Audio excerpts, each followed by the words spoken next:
Welcome to the only daily research news video report, your research business daily report. Well, we're sponsored today and this week by KL Communications, the experts in customer co-creation, whose proprietary CrowdWeaving platform is powering the next generation of online inside communities.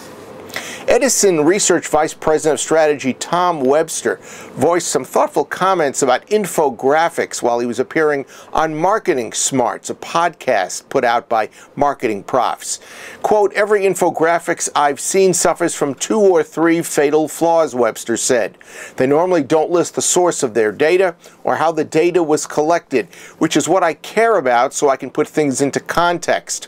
Webster added, quote, "My biggest pet peeve about infographics is that they'll combine graphics from radically different studies, radically different pieces of research, but because they're all on the same page on graphs with the same color schemes, your brain links them together." Webster continued, "The marketers in Graph 2 must be the ones in Graph 1, your brain says, and often that is not the case, and it can cause some sloppy thinking," end of quote. You can hear the rest of Tom's conversation that goes on to various issues at Marketing Smarts. It's a program hosted by Kerry O'Shea Gorgone. Next, Citrix's latest mobile analytics report conducted by Wakefield Research says the biggest emerging trends taking over mobile could boil down to advertising, video, and wearables. We'll get into why that's important in a minute. Right now, video accounts for 32% of all data on social networks. Images hold the lead at 63%, and text accounts for only 5%. Now, the percentages matter because almost 60% of respondents inaccurately think that mobile advertising doesn't count towards their monthly data quotas. That's often the case. Remember way back when we had to worry about eating up the minutes of people who were calling on mobile phones?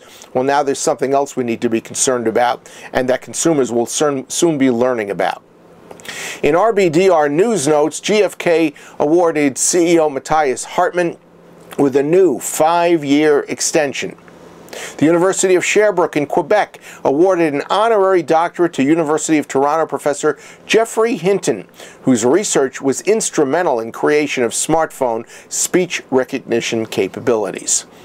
Google has acquired Spider.io. It's a fraud detection technology that combats false clicks generated by software bots that, of course, can lead to misleading advertising reach scores. And SurveyMonkey has launched SurveyMonkey Mobile Feedback SDK, its first mobile app, which will be released for iOS and Android phones. That's your Research Business Daily Report, sponsored by KL Communications, the experts in customer co-creation, whose proprietary CrowdWeaving platform powers the next generation of online insight communities. KL Communications President Kevin Lonnie put together some thoughts about the gamification of research, which I think is worth your reading. We've linked to it, so get to it and enjoy it. Have a great research day, and we'll see you back here tomorrow.